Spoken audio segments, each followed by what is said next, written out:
This is the lecture 2 of the lecture series, and today's topic is on different social sciences.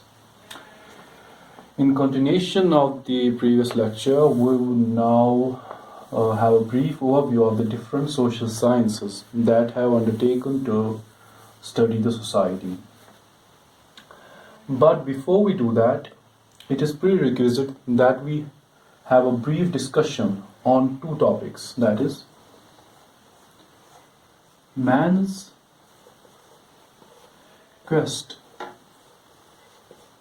for knowledge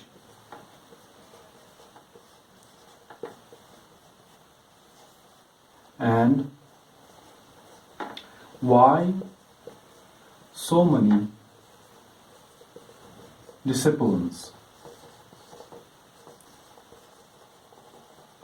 in the first place.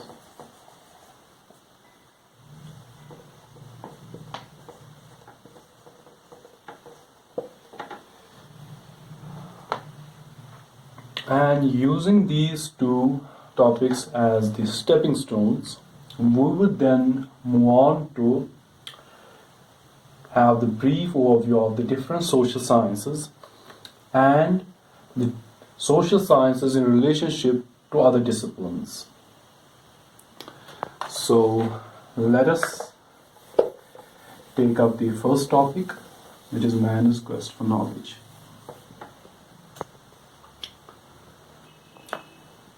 Man is a thinking being.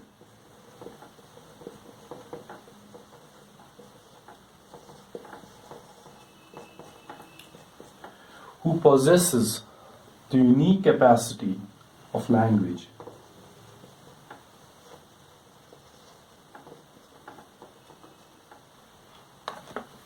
He is someone who wishes to understand the world and inquires into why something happens. Unlike animals, he is not content to simply eat, sleep, and reproduce.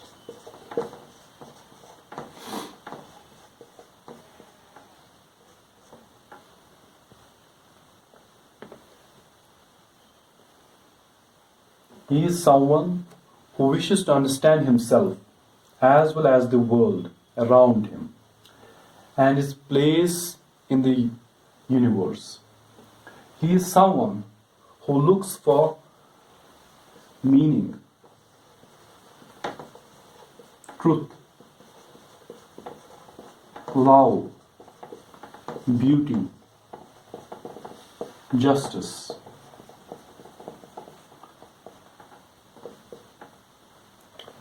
And having the unique capacity of language, he argues for what he believes in as well as what he wishes to believe in, and passes down his experiences, his knowledge that he gained throughout his lifetime down to other generations.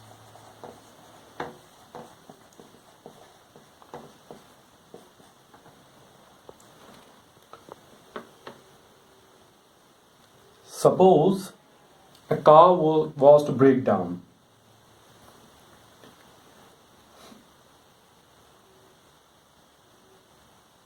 We as human beings ask, why did the car suddenly stop functioning? Or if we see a child, if we see someone weeping, we inquire into why is he so sad and why is he crying.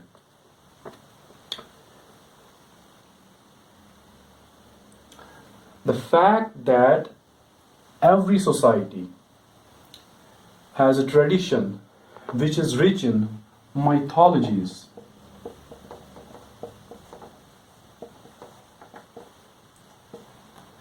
is a testament to that fact. Whether these mythologies are true or false, what they tell us is man's curiosity to understand himself as well as the world around him.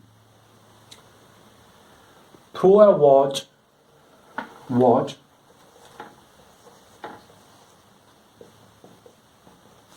to a dog.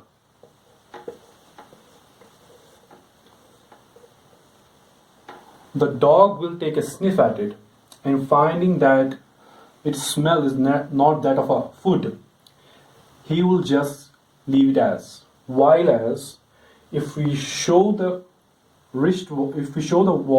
clock to a child, human child, he will pester you with endless questions like, what is it? How does it work? Is it like the wall clock we have on the in the room? The wall clock has a battery. Does it have two? And so on and so forth. Man possessing self-consciousness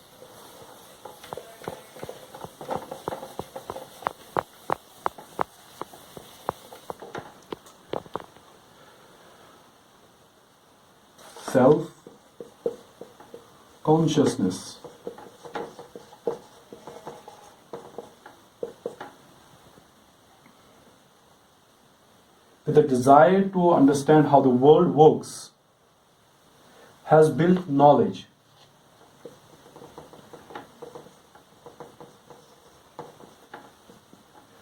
By interpreting his experiences, by constructing some mental constructions.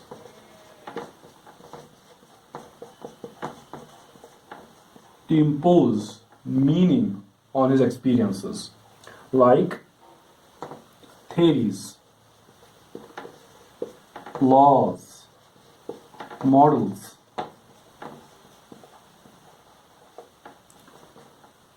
and so forth.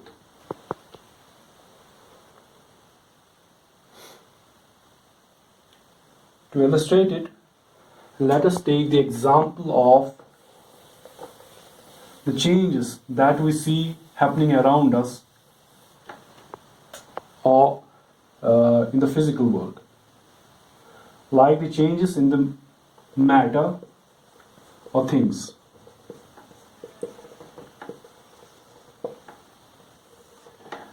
Water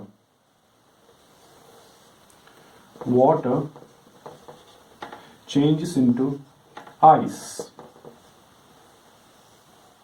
or the ice melts into water, or the water evaporates into vapors.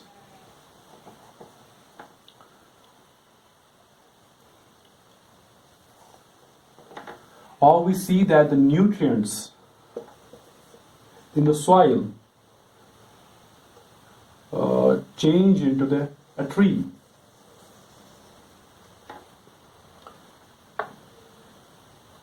Then we see that there are endless changes happening around us.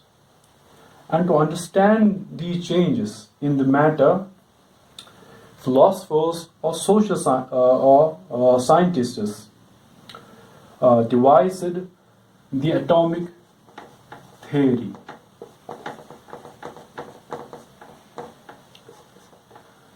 And the theory said that the matter is composed of atoms whose interactions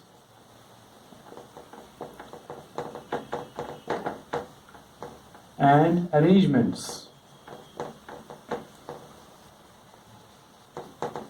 give rise to these different things that we witness around us.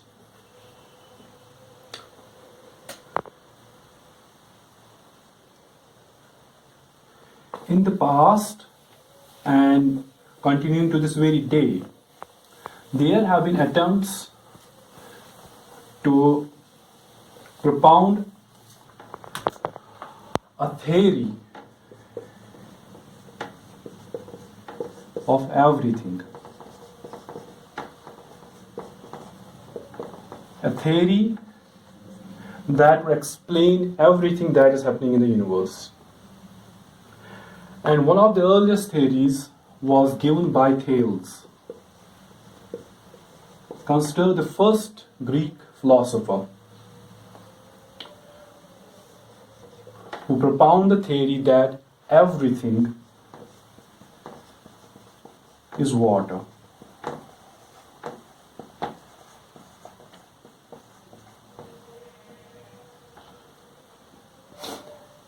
And if you look at water, water is made of hydrogen and oxygen.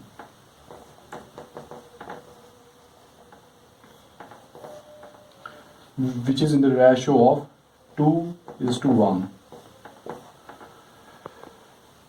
And the remarkable thing about his theory is that if we see the most abundant element in the universe, that is hydrogen. That is, and his theory, though we say is redundant, it shows the remarkable genius of this man. And in our recent times,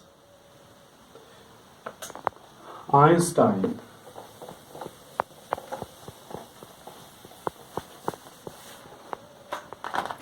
Albert Einstein, and followed by him Stephen Hawking,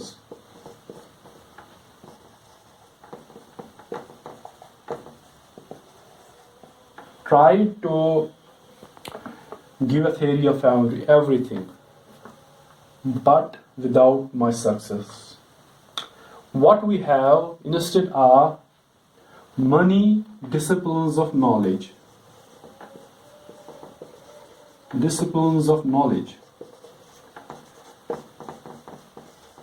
With more sub-branches.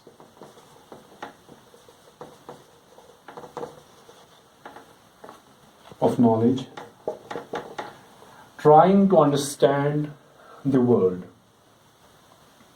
And with this, we reach the end of the first part of this lecture and move on to the second topic, which is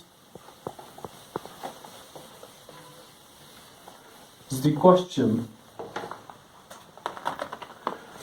why so many disciplines in the first place?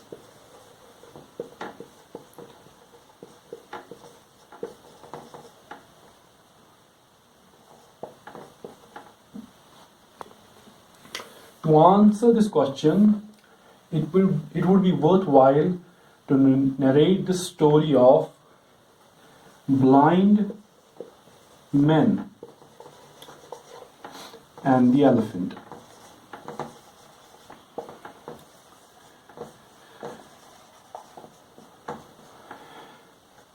The story is said to have originated in India, though now it exists in various variations. And the one that I'm going to read out is written by James Baldwin. And the story goes as: there were once 6 blind men who stood by the roadside every day and begged from the people who passed. They had often heard of elephants, but they had never seen one. For being blind, how could they? It so happened one morning that an elephant was driven down the road while they stood. When they were told that the great beast was before them, they asked the driver to let him stop so that they might see him. Of course, they could not see him with their eyes, but they thought that by touching him, they could learn just what kind of animal he was. The first one happened to put his hand on the elephant's side. Well, well, he said, now I know all about this beast. He is exactly like a wall. The second felt only of the elephant's tusk. My brother, he said, you are mistaken. He is not at all like a wall. He is round and smooth and sharp. He is more like a spear than anything else. The third happened to take hold of the elephant's trunk. Both of you are wrong, he said. Anybody who knows anything can see that this elephant is like a snake. The fourth reached out his arms and grasped one of the elephant's legs. Oh, how blind you are, he said. It is very plain to me that he is round and tall like a tree. The fifth was a very tall man, and he chanced to take hold of the elephant's ear. The blindest man ought to know that this beast is not like any of the things that you name, he said. He is exactly like a huge fan. The sixth was very blind indeed, and it was some time before he could find the elephant at all. At least he seized the animal's tail. Oh, foolish fellows, he cried, you surely have lost your senses. This elephant is not like a wall, or a spear, or a snake, or a tree. Neither is he like a fan. But any man with a particle of sense can see that he is exactly like a rope. Then the elephant moved on, and the six blind men sat by the roadside all day and quarreled about him. Each believed that he knew just how the animal looked, and each called the others hard names because they did not agree with him. People who have eyes sometimes act as foolishly.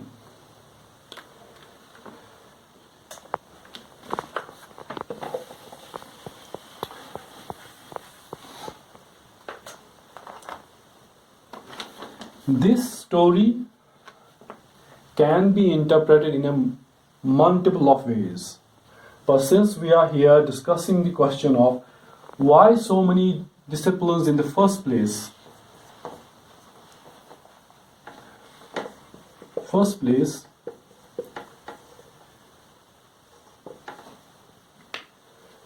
one can interpret the story in a way that would help us to understand this question.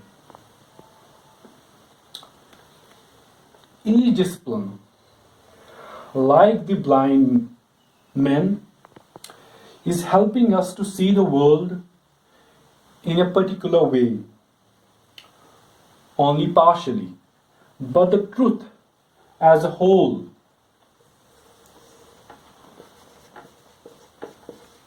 seems to escape us. Maybe it is a perspective only God can have.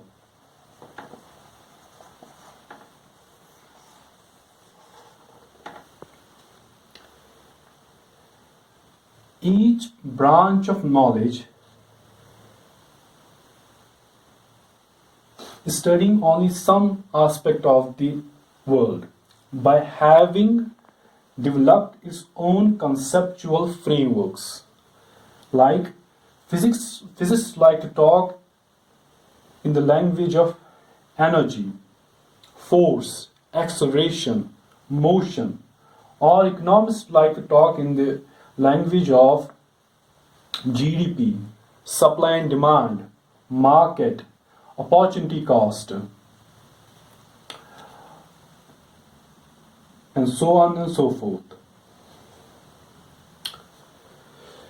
Let us take the example of a tree.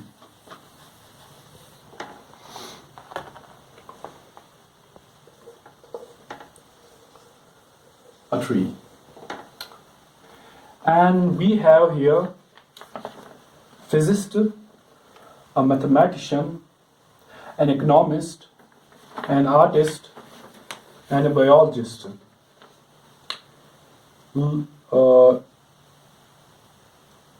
Talking about the tree. A physicist would talk about in terms of it being at rest in relationship to a stone. A biologist would talk about it being a living thing composed of cells. A chemist would talk about it being composed of elements and compounds bound together by particular bonds. A mathematician would talk about it having a cylindrical shaped trunk whose surface area can be derived from a particular formula. An economist will talk about there being a high demand for the wood of the tree. An artist would talk in terms of its trunk being in a certain proportion to its leaves.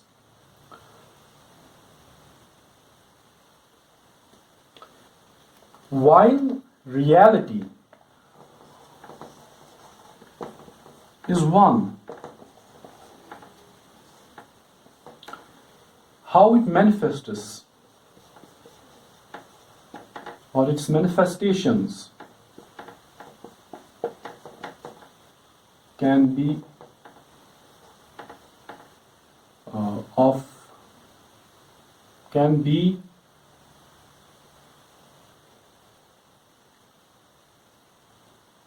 in a number of ways.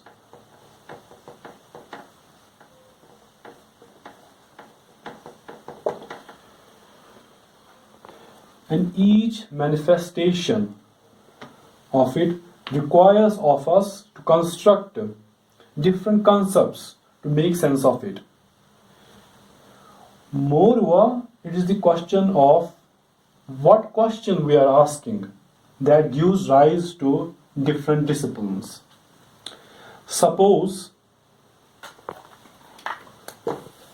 I were to ask the question,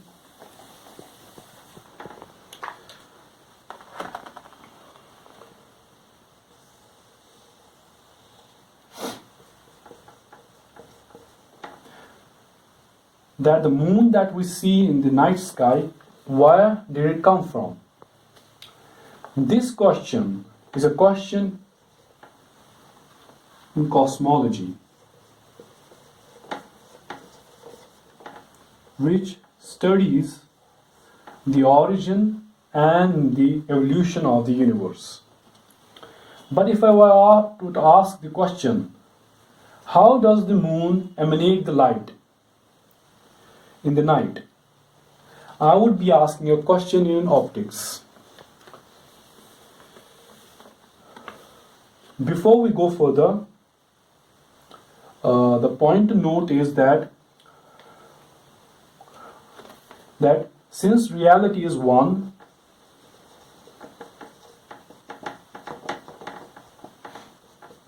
no discipline of knowledge exists in watertight compartments.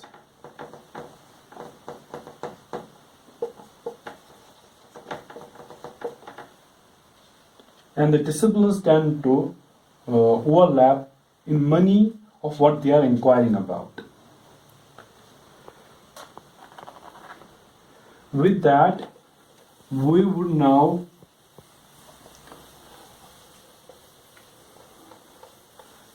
move on to discuss the main topic of this lecture, which is the different social sciences that have made society, our social world, as their subject of inquiry.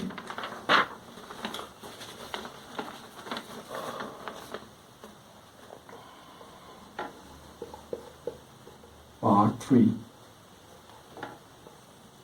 Overview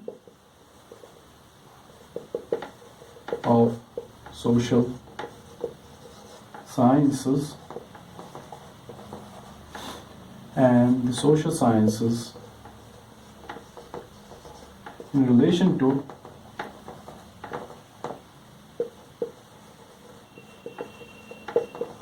other disciplines.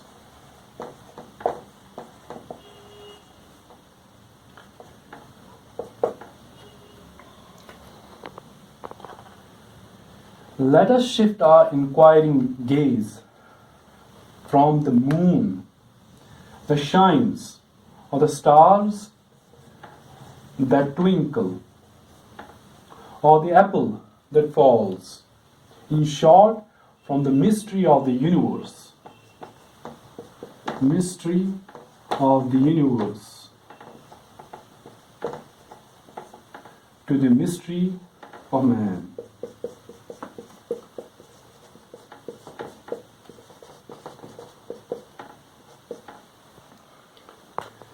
And what better way to begin this last part of a lecture than by quoting the Russian novelist Fyodor Dostoevsky.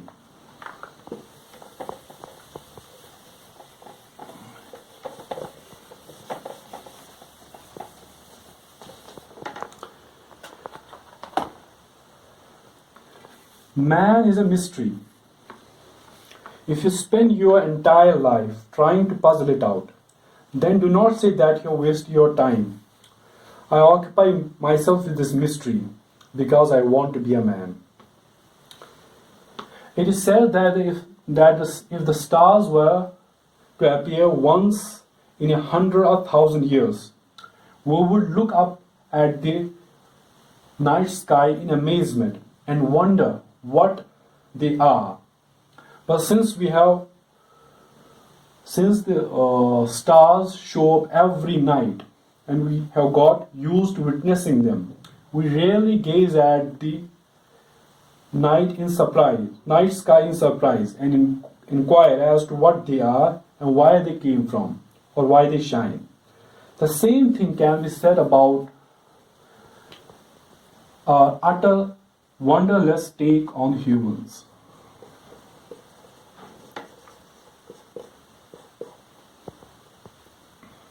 And a lack of fascination to wonder about and ask thought-provoking thoughts in regards to ourselves. To raise the wonderment in our souls, we can do it by asking some very big few questions to startle us and make us wonder and think about humans. And the questions we ask will take us to particular disciplines which have made those questions the subject matter of their inquiry.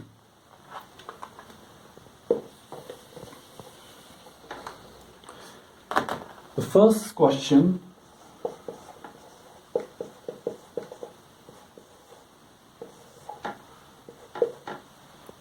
goes like this: what makes us human? Makes us human. For example, what makes us different from a dog?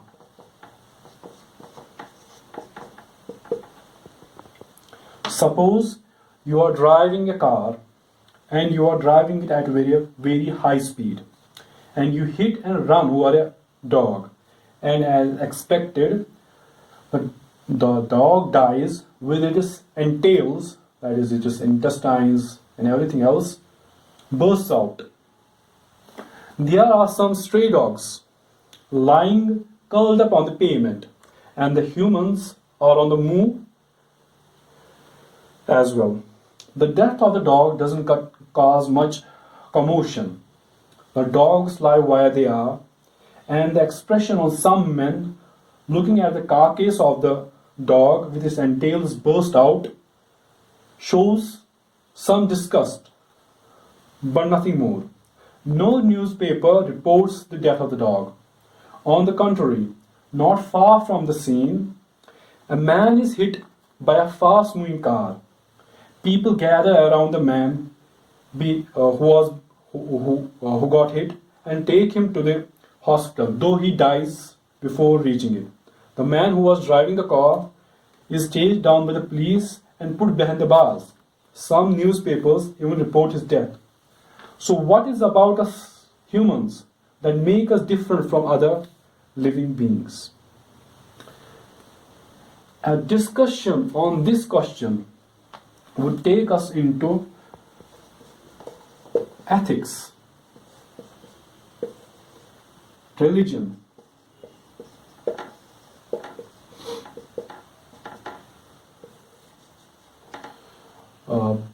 political science,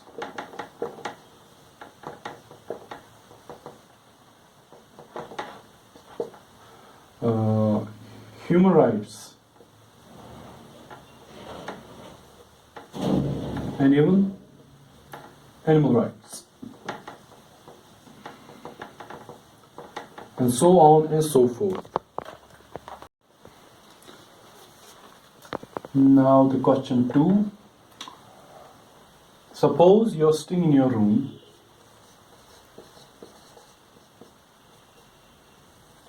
lost in your thoughts, and the thoughts seems to like torturing you and taking you into a black hole of despair.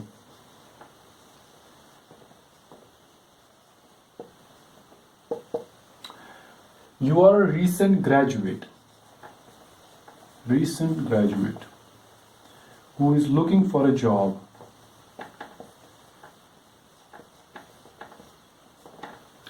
But the companies in your area or in your country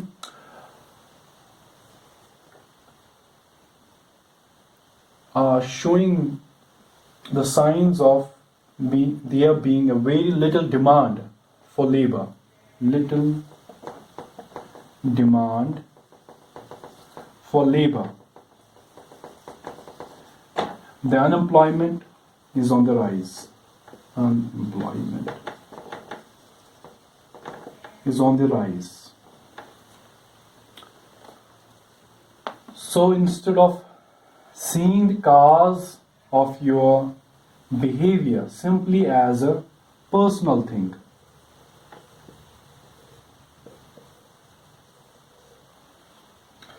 its cause can be found in the society as such. So ask yourself, how much of your behavior can be understood in the social context? To understand human behavior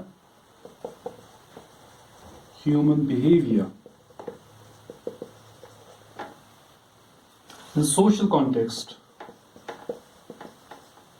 or group is what sociologists do.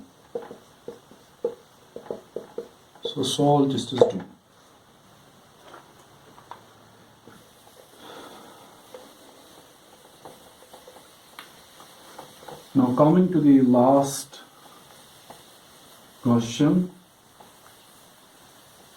which is question number 3.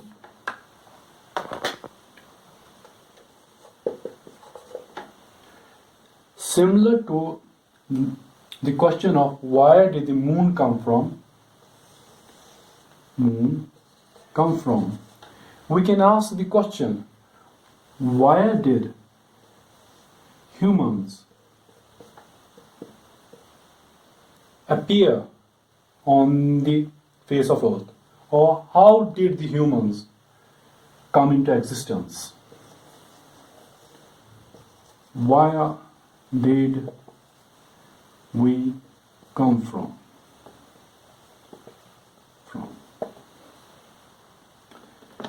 These questions of how humans emerged on the face of Earth has been taken up by anthropology, which, while also studying the origin of man, also studies the cultural as well as physical variations across time and space. With these and other endless questions, we enter into exploring the social world. The social world.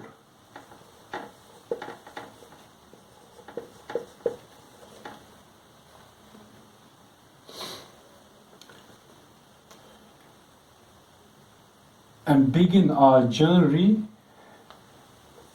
in unfolding the mystery surrounding man.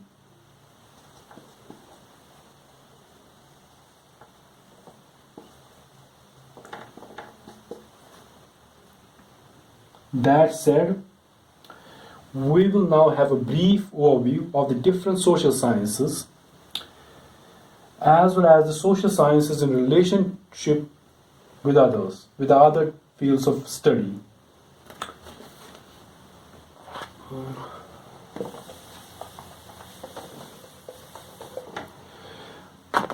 The major social sciences are sociology, economics, political science, and anthropology.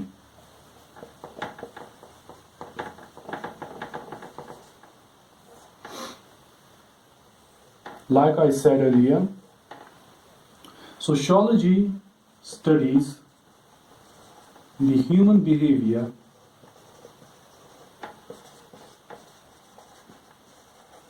in social context or groups.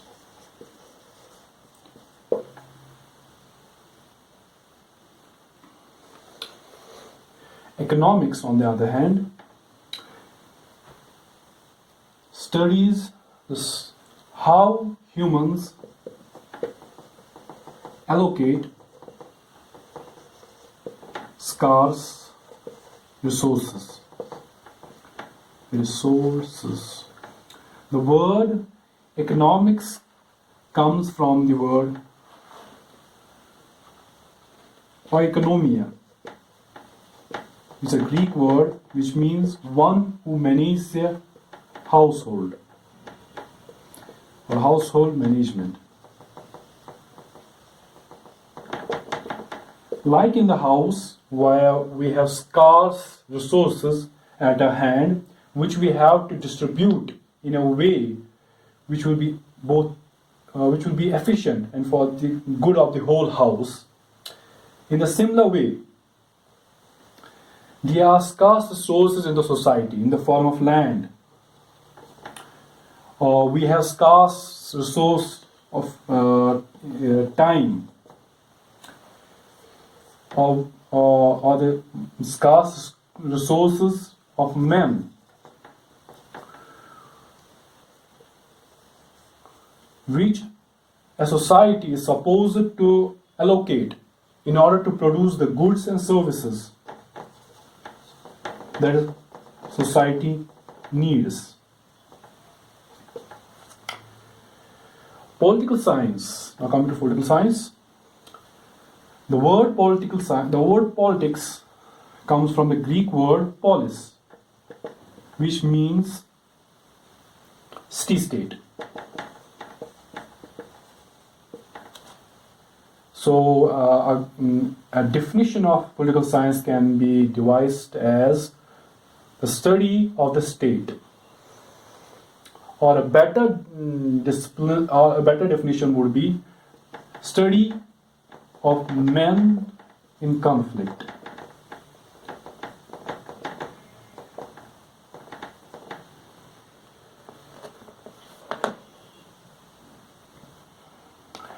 Now coming to last social science, which is anthropology. And then, as we discussed before, anthropology is the study of how and why did man emerge on the face of earth, as well as the different cultural as well as physical variations in humans across time and space.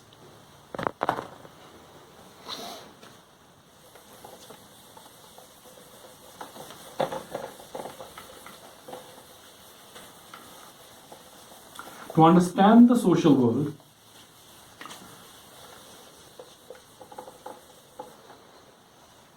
a social scientist does not simply has to confine to the different social sciences, but can use other disciplines of knowledge like literature,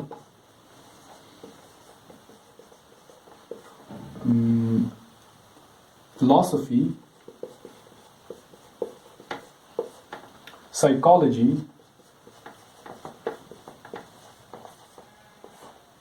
and so on and so forth.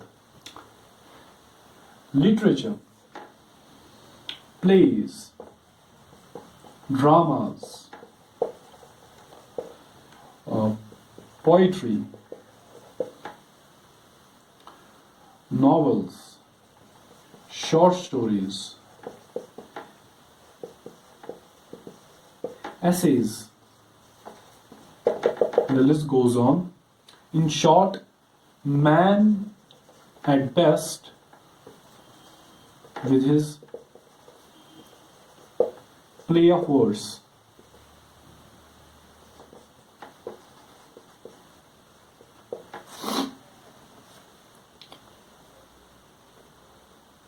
like a social scientist who is observing and trying to understand the social world, man of literature, I mean a poet, a writer, a novelist, or a playwright, is also witnessing the scenes of the social world and being influenced by them or being inspired by them. He produces or writes poetry or composes dramas or writes novels, short stories, or can turn to writing essays, which, while having an aesthetic, while giving an aesthetic pleasure to us, also help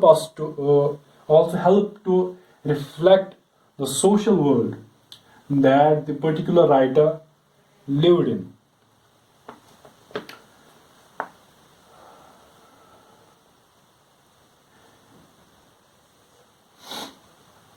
Now, moving to philosophy, the word philosophy comes from two Greek words, which is philo and sophia.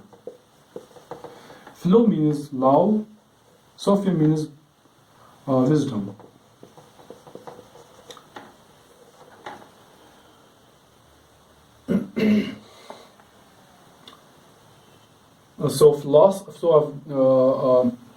A workable definition of philosophy can be as, that is, love, simply as love of wisdom.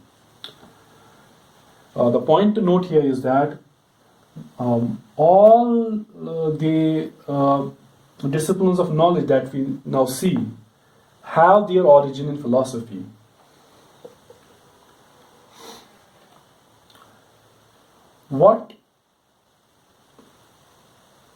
How study of philosophy can help us to understand the social world is that while most of the social scientists are interested in are developing their knowledge, philosophers are interested in many of the presuppositions that we take for granted.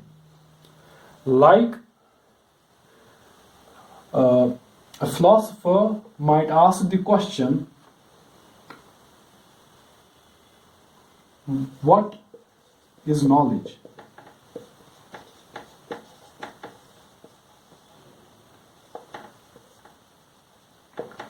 Or what is truth?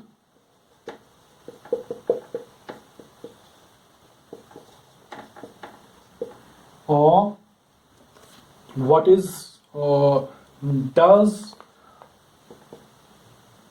is life worth living?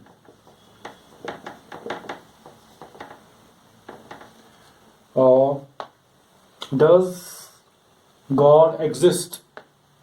Or what makes something good and what makes something bad?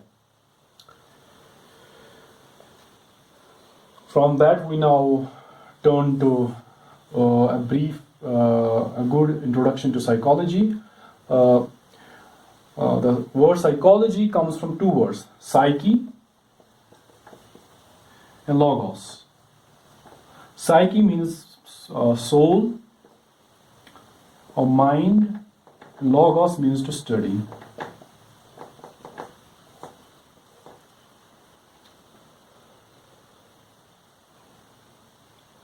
Like atoms are the building blocks of matter, so are humans the building blocks of the social world.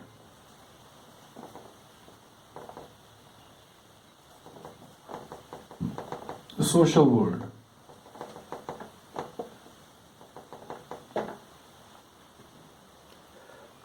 And if we go further, we might ask,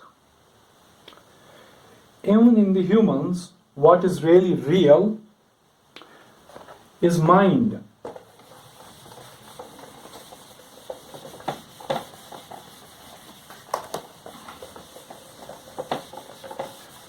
Is mind. And what makes the mind? There are memories, desires,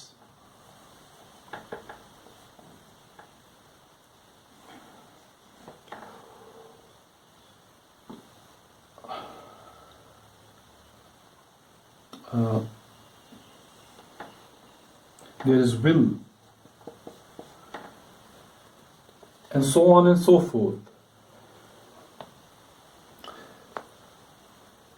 Sin, there are beliefs,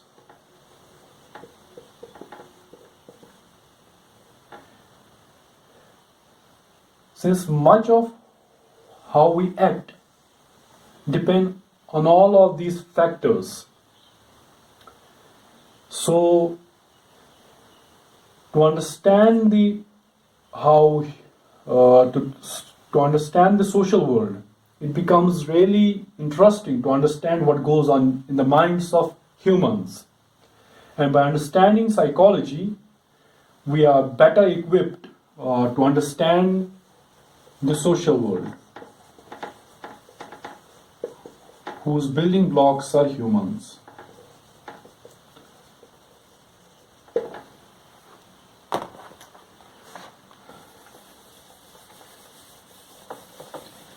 And the last discipline we will be discussing is history.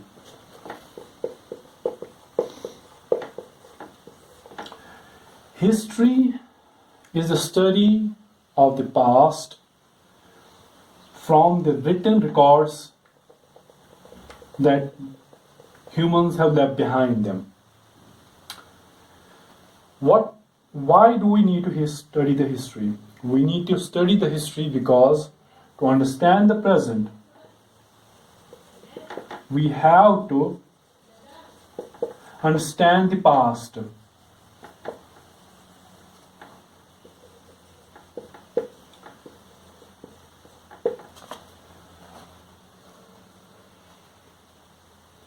Let's take the example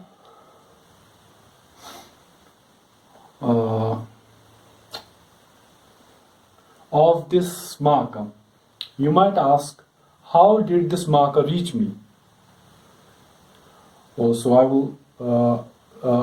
will make you understand it by saying that I had a desire to teach social sciences. So, in order to teach social sciences, I had to buy a whiteboard some time ago, and I needed a marker for it.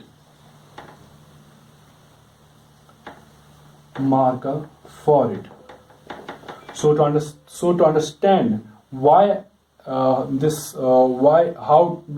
did I come to have a marker, I need to understand what happened in the past.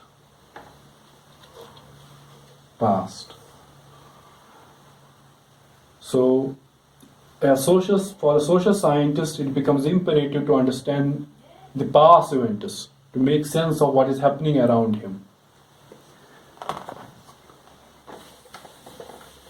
A social scientist does not have to, a student of social science does not have to simply confine himself to the technical disciplines, but can expand his tools of inquiry by watching movies, listening to songs, or critically examining the paintings or the artworks,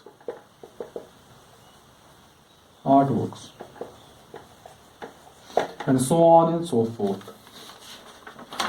With that, we reach the end of this lecture, and like the previous lecture, we would culminate it by posing some critical questions to think about. Like the first question is related to language. What do the words in any language tell us about the society we are living in? Take for example why do most of the abusive words are related to sex?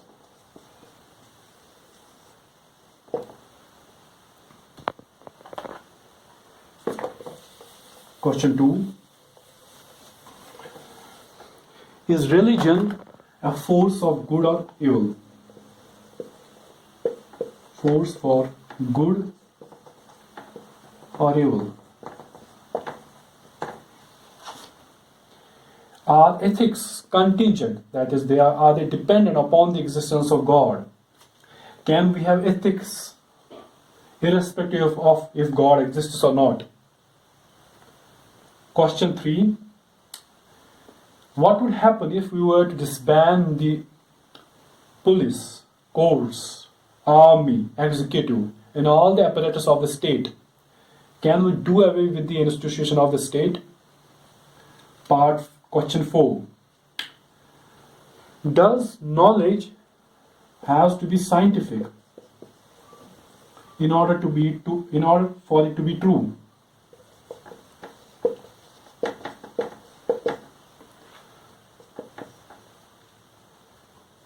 What would it have been better if the social sciences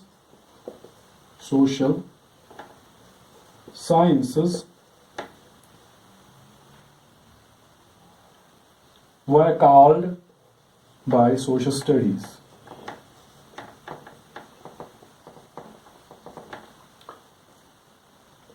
With that, this lecture comes to an end. Thank you.